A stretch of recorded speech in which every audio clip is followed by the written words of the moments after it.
পঞ্চবান। আজকের পঞ্চবানে আমরা রাখবো নাম সংকীর্তন। কি এই নাম সংকীর্তন? এই নাম সংকীর্তন আমরা নাম দিয়েছি এই কারণেই যে যোগী রাজ্যের পর এবার উত্তর পূর্বেও একটা পালা শুরু হলো নাম পরিবর্তনের। এই নাম পরিবর্তনের কি কি রয়েছে একবার দেখে নি। পঞ্চবানে নাম সংকীর্তন কারা? এই পঞ্চবানে যে নাম সংকীর্তন তার কারণ হচ্ছে যোগীর মডেলিং এবার হাতিয়ার হিমন্তের। এটা হলো আজকে প্রথম বান। দ্বিতীয় বান শ্রীভূমি নামের পিছনে যুক্তি কি? তৃতীয় বান নাম বদলের বিতর্ক থেকে বাঁচতে কি কবিগুরুর শরণাপন্ন অসমের মুখ্যমন্ত্রী। চতুর্থ নামের মধ্যে করিম থাকায় কি বদলের সিদ্ধান্ত। আসন্ন বিধানসভা নির্বাচনের দিকে তাকিয়ে কি এই নাম পরিবর্তন? কেন নাম পরিবর্তন? কোথাকার নাম পরিবর্তন? কারণ করিমগঞ্জ, যে করিমগঞ্জ অসমের মধ্যে রয়েছে এবং সেই করিমগঞ্জের নাম পরিবর্তন করে রাখা হয়েছে শ্রীভূমি। অসমের মুখ্যমন্ত্রী হিমন্ত বিশ্ব শর্মা তিনি একেবারে পরিষ্কারভাবে বলছেন যে একসময় রবীন্দ্রনাথ নাকি তার কবিতার মাধ্যমে এই জায়গার নাম এনেছিলেন। এই বিষয়টি নিয়ে আজকে আলোচনা চলবে। আমি প্রথমেই ডেকে নেবো আমার প্রতিনিধি সুপ্রীতিকে। সুপ্রীতি, তোমার থেকে জানতে চাইবো যে এই যে নাম পরিবর্তনের বিষয়টি, সেটা নিয়ে তুমি এত যে রিসার্চ করলে, কি পেলে? দেখো, হঠাৎ করে এই যে করিমগঞ্জের নাম পরিবর্তন হয়ে হলো শ্রীভূমি, এটার পেছনে বিভিন্ন তর্ক, বিভিন্ন যুক্তি এই মুহূর্তে উঠে আসছে। এবং কেন এই শ্রীভূমি এবং এই শ্রীভূমি হওয়ার পেছনে তোমার হিমন্ত বিশ্ব শর্মার যে যুক্তি, সেই যুক্তিটা আমি একটু জাস্ট বলবো এবং তার একটু প্রেক্ষাপটটা বা ইতিহাসটা একটু আমি দেখব। এই যে অসম, যে রাজ্যটার কিন্তু ভাষা এবং সংস্কৃতির দিকে যদি বলি দুটো ভাগ আছে কিন্তু রাজ্যটার ভেতরেই। একদিকে ব্রহ্মপুত্র উজান আসাম, এবং অন্যদিকে যদি বলি অন্য দিকটা হচ্ছে তোমার ঠিক বরাক উপত্যকা বলে যেটাকে আমরা জানি, বা যেটা ভাটি অসম। এই বরাকটা কিন্তু হচ্ছে তোমার বাঙালি অধ্যুষিত, ভীষণ ইন্টারেস্টিং অসমের ভেতরেই। এবং উজান যেটা অর্থাৎ ব্রহ্মপুত্রের যে এরিয়াটা, সেটা কিন্তু অহমিয়ারা থাকে। এই যে তোমার উজান এবং ভাটির যে স্রোত, সেই স্রোতে কিন্তু বয়ে চলেছে অহমিয়া এবং বাঙালিরা যুগ যুগ ধরে। এবারে এই অসমের সাথে রবীন্দ্রনাথের সম্পর্ক কি, বা সেখান থেকে শ্রীভূমি কিভাবে এলো? আজকের দিনে যে যুক্তিটা এসেছে, সেই যুক্তির প্রসঙ্গে আমাকে বলতে হবে প্রথমেই কোনটা না, কবিতাটার কথা, যে কবিতা আজকে ভাইরাল। সেই কবিতার লাইন হচ্ছে, মমতাবিহীন কালস্রোতে বাংলার রাষ্ট্রসীমা হতে নির্বাসিতা তুমি সুন্দরী শ্রীভূমি। পরের আরো স্ট্যান্ডা আছে, আমি বললাম না সেটা। এই যে নির্বাসিতা তুমি সুন্দরী শ্রীভূমি, এইটা নিয়েই কিন্তু সৃষ্টি হয়েছে আজকের দিনে দাঁড়িয়ে যত জটিলতা। এবার আমাকে ফিরে যেতে হবে আজ থেকে 100 বছর আগে, যেটা হিমন্ত বিশ্ব শর্মার যুক্তি। সালটা ছিল 1919 সাল, এবং বাংলার যদি খুব ভুল না হয় সেটা 1300 বঙ্গাব্দ, 1300 বলবো না, 1326 বঙ্গাব্দ। যে সময় রবীন্দ্রনাথ ঠাকুর তোমার সে সময় জালিয়ানওয়ালাবাগ হত্যাকাণ্ড 1919 সালের, তা পরে মানে যে নাইট উপাধি তিনি পেয়েছিলেন, সেই নাইট উপাধি তিনি ত্যাগ করলেন 1919 সালের কথা বলছি। এবং তারপরে তিনি একটু মন মানসিকতা খারাপ থাকাতে তিনি গেলেন একটু ঘুরতে। কোথায় গেলেন? তিনি তখন ঘুরতে গিয়েছিলেন তোমার শিলং। কলকাতা থেকে তিনি শিলং এলেন, যে শিলং কিন্তু সেই সময় দাঁড়িয়ে তোমার অসমের রাজধানী ছিল। আজকে যে রাজধানী, সেটা 100 বছর আগে ছিল না। সেই শিলংয়ে তখন তিনি এলেন। এই কথা তখন জানতে পারলেন বাংলাদেশের, যেটা বর্তমানে বাংলাদেশ, বাংলাদেশের যদি আমরা বলি তখনকার যুগে সিলেটের তোমার ব্রহ্ম সমাজের সাধারণ সম্পাদক গোবিন্দ নারায়ণ সিংহ। এই গোবিন্দ নারায়ণ সিংহ কে ছিলেন? এবার প্রশ্ন আসছে। গোবিন্দ নারায়ণ সিংহ ছিলেন কবিগুরু রবীন্দ্রনাথ ঠাকুরের একটা অনুরাগী বলতে পারি, বা ভক্ত। আজকালকার দিনে যেটা আমরা মডার্ন যুগে ফ্যান বলে থাকি, সেই গোবিন্দ নারায়ণ সিংহ কিন্তু বিশ্বকবির একটা চূড়ান্ত ভক্ত ছিলেন, অনুরাগী ছিলেন। কবিগুরু এসছে এতটা দূর, কলকাতা থেকে শিলংয়ে এসেছেন, শিলংয়ে রয়েছেন তিনি। সেই সময় যদি কবিগুরুকে একটু সিলেটে কোনোভাবে আনা যায়, তাহলে তাদের ক্ষেত্রে একটা বিশাল বড় পাওনা হবে। এই ভেবে কবিগুরুকে বারবার আমন্ত্রণ জানানো থাকেন বিভিন্ন চিঠি বা পত্রের মাধ্যমে। সে সময় দাঁড়িয়ে তোমার কবিগুরু বারবার বলছিল যে এই যে শিলং থেকে সিলেট যদি যাওয়া যায়, সেটা আবার বিরাট একটা পথ, বিরাট একটা জার্নি, কারণ তখনকার দিনে এতটাও আমরা রেলপথ বা সড়কপথ যোগাযোগ ব্যবস্থাটা উন্নতি হয়নি। তাই সেই জায়গাতে তিনি আপত্তি জানিয়েছিলেন। কারণ কি, এই যে দুটো মাধ্যম ছিল যাতায়াতের, বা শিলং থেকে যদি আমরা সিলেট যাই, সেক্ষেত্রে তখন একটাই রেলপথ চলতো, সেটাকে আমরা যদি বলি সেটা ছিল তোমার অসম বেঙ্গল রেলপথ। এই রেলপথের মাধ্যমে কবিগুরু চাইলে যেতে পারবেন। এর পাশাপাশি আরেকটা উপায় ছিল, সেটা হচ্ছে আদিবাসীদের তোমার আদিবাসী খাসিয়াদের উপর চেপে। কবিগুরুর তাতে ঘোর আপত্তি ছিল আদিবাসী খাসিয়াদের পিঠে চেপে যাতায়াত। সুতরাং তাকে যাওয়ার জন্য বাঁচতে হবে কি না, এই যে অসম বেঙ্গল রেলপথ।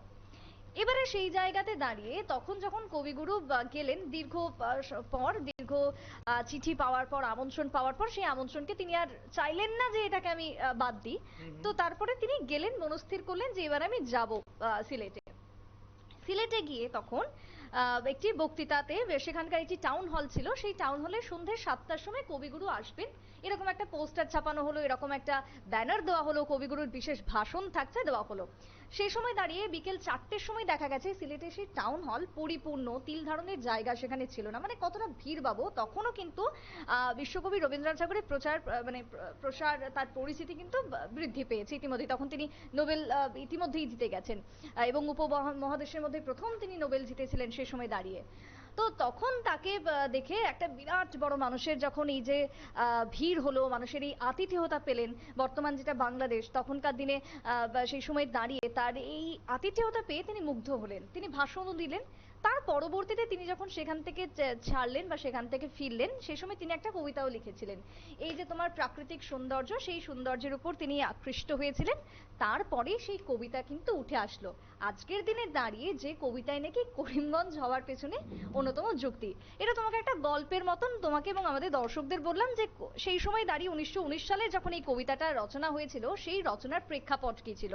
এবারে যদি আমরা একটু, আমি তোমার কাছে এই জায়গায় আসবো, কিন্তু তার আগে মানে এবার আমি তোমার কাছে কবিতা ডেফিনেটলি আসবো, কিন্তু এবার একটু আমি শুনবো এই যে করিমগঞ্জের নাম শ্রীভূমি করা হচ্ছে, তাই নিয়ে বিতর্ক তো ছড়িয়েছে, এবং করিমগঞ্জ প্রেস ক্লাবের যিনি সভাপতি মিহির দেবনাথ, তার সঙ্গে আমাদের প্রতিনিধিরা কথা বলেছিলেন, তিনি ঠিক কি জানিয়েছেন তার কথাটাকে একবার শুনবো। সরকারের সিদ্ধান্ত তো মেনে নিতে হবেই, এখানে তো আমজনতার করার কিছু নেই। না, কিন্তু রবীন্দ্রনাথ পুরো সম্পূর্ণ 5 মহকুমা বিশিষ্ট সম্পূর্ণ সিলেটকে সুন্দরী শ্রীভূমি বলেছিলেন, এবং করিমগঞ্জ রেল স্টেশনে এসেছিলেন, সে এক দীর্ঘ ইতিহাস। সুতরাং সিলেটের দেশ বিভাগের বলি হয়ে সিলেটের বাকি অংশটা পূর্ব পাকিস্তানে থেকে গেছিল, করিমগঞ্জটা এখানে এসেছে। আসার পর সেই করিমগঞ্জকে যখন শ্রীভূমি বলেছেন একটা অংশ, সুতরাং সরকার তার সিদ্ধান্ত নিয়েছেন, প্রশাসনিক সিদ্ধান্ত, আমরা তো তা মানব। সেই সিলেটের অংশ যেহেতু, সুতরাং ওটাও শ্রীভূমি, শ্রীভূমির অংশ হলো তো শ্রীভূমি। তো করিমগঞ্জ প্রেস ক্লাবের সভাপতি মিহির দেবনাথের বক্তব্য আমি শুনলাম। এবার আমি আবার সুপ্রীতি তোমার কাছে আসবো, খুব শর্ট অ্যান্ড ক্রিস্প আমি যদি আসি তোমার কাছে। এই যে নাম পরিবর্তন, মানে যেটা নিয়ে তুমি এই যে কবিতার কথা বলছিলে, কবিতায় ঠিক কি রয়েছে? ওই যে বললাম কবিতাটা, তাহলে আমাকে পরের স্ট্যান্ডারটাও এবার শোনাতে হবে। যে কবিতাটা হচ্ছে, মমতাবিহীন কালস্রোতে বাংলার রাষ্ট্রসীমা হতে নির্বাসিতা তুমি সুন্দরী শ্রীভূমি, ভারতে আপন পণ্য হতে বাঙালির হৃদয়ের সাথে বাণীমাল্য দিয়া বাঁধে তব হিয়া, সে বাঁধনে চিরদিন তাঁরে তব কাছে বাংলার আশীর্বাদ গাধা হয়ে আছে। এই যে তিনি কবিতাটা লিখেছিলেন, সেটা কিন্তু তিনি সেই সময়ের সিলেট, মানে আজকে যেটাকে আমরা সিলেট বলি, সেই সময় দাঁড়িয়ে সেটার নাম ছিল শ্রীহট্ট। এবং এই শ্রীহট্ট থেকে সিলেট হওয়া বা সিলেটকে বাংলাদেশের অন্তর্ভুক্ত হওয়া, পাকিস্তান থেকে এসে, তার পেছনেও কিন্তু একটা বিরাট বড় ইতিহাস বা লড়াই রয়েছে। 1947 এবং 1971, 1947 যখন, সে সময় ভোট হয়েছিল সিলেটকে কোনখানে নেওয়া হবে, পাকিস্তান না বাংলাদেশ। তারপরে 1971-এ সেটা পাকিস্তান ভেঙে সেটা পূর্ব বাংলাদেশে, মানে যেটা এখন বর্তমানে সিলেট হয়ে ঢুকলো, যেটা একটা সময় শ্রীহট্ট ছিল। আর সেই শ্রীহট্টতে গিয়েই কিন্তু তিনি এই যে আতিথেয়তা, যেটা আমি পেয়েছি কবিতার সারমর্ম থেকে, যে এই আতিথেয়তাতে তিনি মুগ্ধ হয়ে কিন্তু এই কবিতা তিনি লিখেছিলেন বা রচনা করেছিলেন। তার সাথে উত্তর পূর্বের প্রাকৃতিক সৌন্দর্য চিরকালই ছিল বা রয়েছে। বা কবিতাটা যদি পুরো স্ট্যান্ডা বা পুরো কবিতাটাও যদি আমি দেখি, সেখানে কিন্তু আমি ব্যক্তিগতভাবে বিভিন্ন মাধ্যমে যেটা পড়েছি বা জেনেছি, সেখানে করিমগঞ্জ ওয়ার্ড বা শব্দটা খুব একটা পাইনি আমি। এবার অন্য কোনো ক্ষেত্রে বিতর্কের ভিত্তিতে আমি ধরে নিতেই পারি যে অন্য কোনো জায়গায় হয়তো আছে, কিন্তু আমার গতকাল থেকে আমি এই বিষয়টা নিয়ে যখন পড়ছিলাম, আমি কোনো জায়গাতেই এই লেখাটা পেলাম না, যেটা আজকের কবিতার যুক্তি। বেশ, খুব ভালো কথা, তুমি পাওনি, কিন্তু এই নিয়ে তো আলোচনা চলছে, এবং স্বয়ং যখন মুখ্যমন্ত্রী বলেছেন, নিশ্চয়ই তার কোনো সারবর্তা আছে কি নেই সে বিষয়ে এবার আমরা কথা বলেছিলাম যুগশঙ্খ পত্রিকার প্রাক্তন সম্পাদক অতীন দাসের সঙ্গে। কি বলেছেন তিনি, শুনুন। আসামের করিমগঞ্জের জেলার যে নাম পরিবর্তন করা হলো, এবং সেই নাম পরিবর্তনে রবীন্দ্রনাথের স্মৃতিকে সামনে আনা হলো, এবং সেটাই অসমের মুখ্যমন্ত্রী জানিয়েছেন। তো এই ব্যাপারে স্যার আপনার প্রতিক্রিয়া কি? আচ্ছা, না, ব্যাপারটা হচ্ছে যে এই যে রবীন্দ্রনাথের যে প্রতিক্রিয়া, হ্যাঁ, বা রবীন্দ্রনাথের যে মানে কবিতাটার উল্লেখ মানে করা হচ্ছে, উনি এইটা লিখেছিলেন মানে শ্রীহট্টকে, অবিভক্ত শ্রীহট্টকে লক্ষ্য করে। হ্যাঁ, সেই উনি যখন সিলেট সফরে আসলেন, হ্যাঁ, এই সিলেটের এই সমস্ত সৌন্দর্য বা সংস্কৃতি সাহিত্য ওকে খুব মুগ্ধ করেছিল।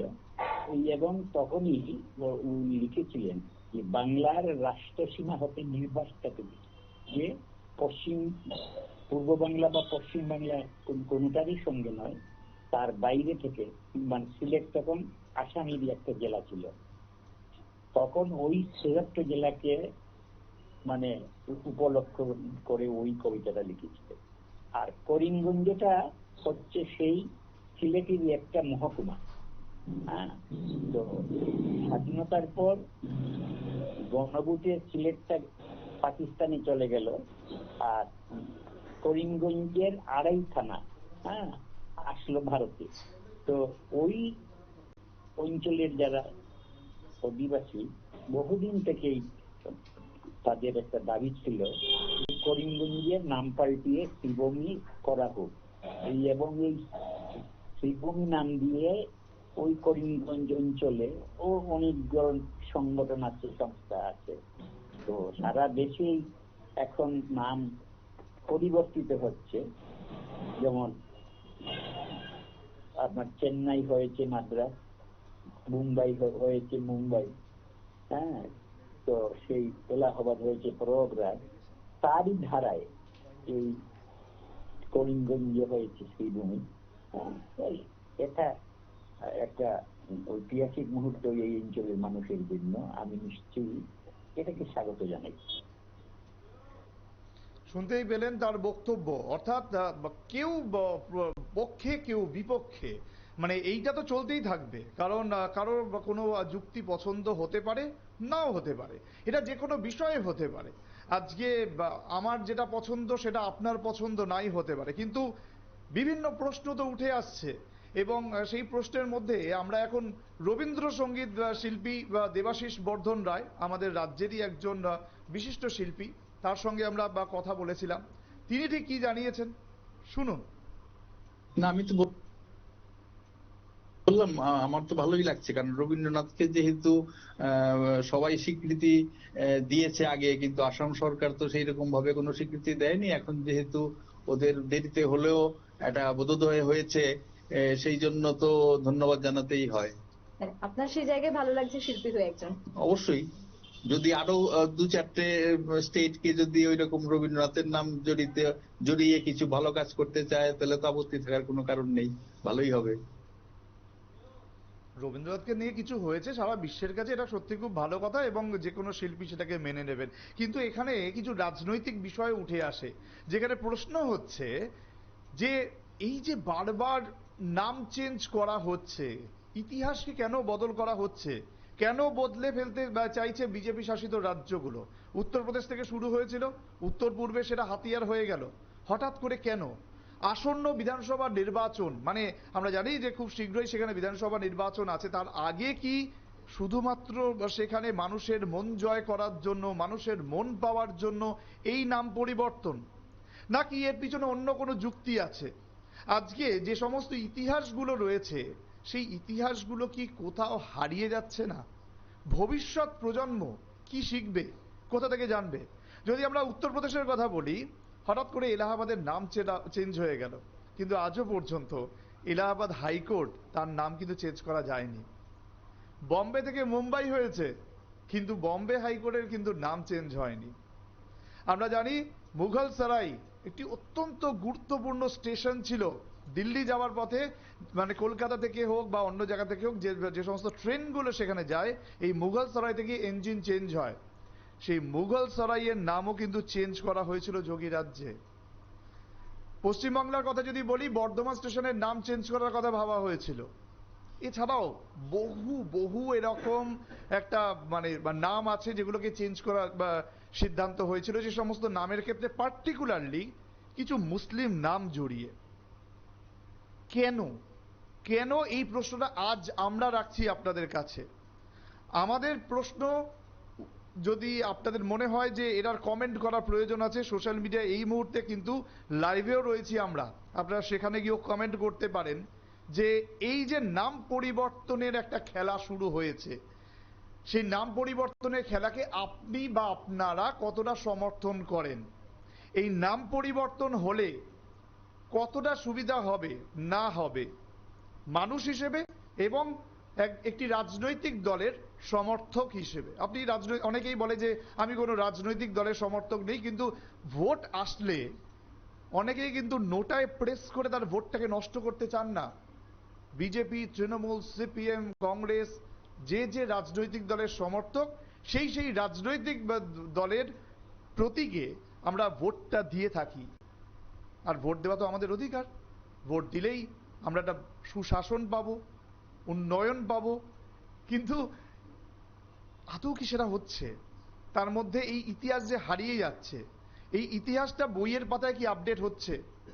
যদি আপডেট হয় তাহলে সেই যে এর যে প্রেক্ষাপট কি ছিল, কি হয়েছে, সেটা কি আদৌ আসছে?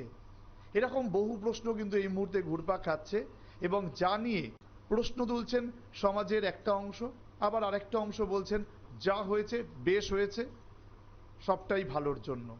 সুতরাং আপনার উত্তরটা কি? ফেসবুক, ইউটিউব, যেখানে এই মুহূর্তে আপনারা দেখছেন বা নিউজ চ্যানেলে দেখছেন, কমেন্ট করুন, জানান আমাদেরকে। পঞ্চবাণে আবার আগামীকাল আপনাদের সঙ্গে দেখা হবে। আজকের মতন আমরা পঞ্চবাণ এখানেই শেষ করছি।